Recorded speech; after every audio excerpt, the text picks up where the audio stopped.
Қасиетті Рамазан айында Харекет қайырымдылық қоры көп балалы анаға тамаша тарту жасады.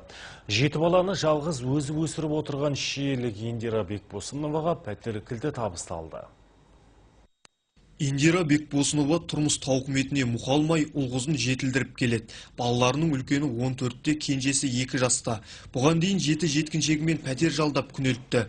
Енді міне қасиетті айда тілеген дұғасы қабыл болып, баспанаға қол жеткізіп отыр. Қош келіпсіздер, үйлеріңізге кіріңіздер, жүріңіз. Үйлі боламыз деп ойлаған жоқпыз. Құдайға шүкір, Аллам Рамазан айында бізге осындай шаңырақ нәсіп етті. Қуаныштымын, бәріңе алғыс айтамын, да бір рахмет сіздерге. Бұл бір адамның ғана қолдау емес, көп көрсеткен көмектің көрінісі. Яғни мұқтаж жандарға баспаналар әрбір азаматтың қайырымдылық қорға аударған қаржысына сатып алынады. Осыдан 8 ай бұрын ашылған Харекет қайырымдылық қорының бастамасы жұртшылық жұдырықтай жұмылса жабырқағанның жанарын жадыратуға болатынын көрсетті.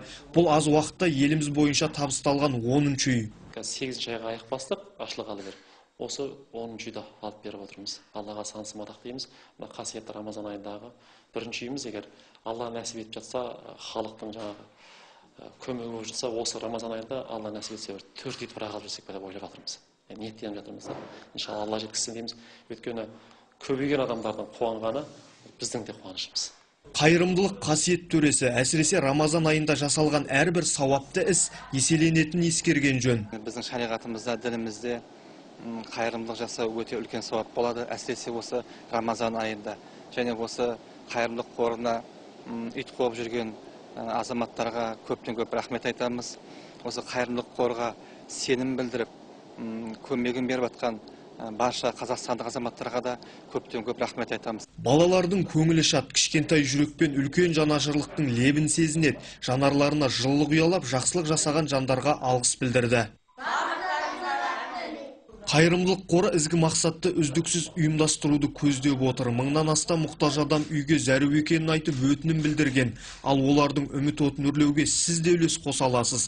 Қайырымдылық танытуға бейіл азаматтар толық мәліметті экранда көрсетілген байланыс телефондарынан біле алады.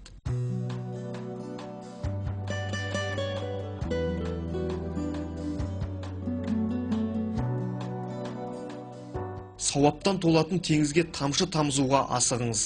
Елдес Әбділда, Ахан Әлиев, Досқан Сәтбай, Қызылорда телеарнасы, Шиелі ауданынан.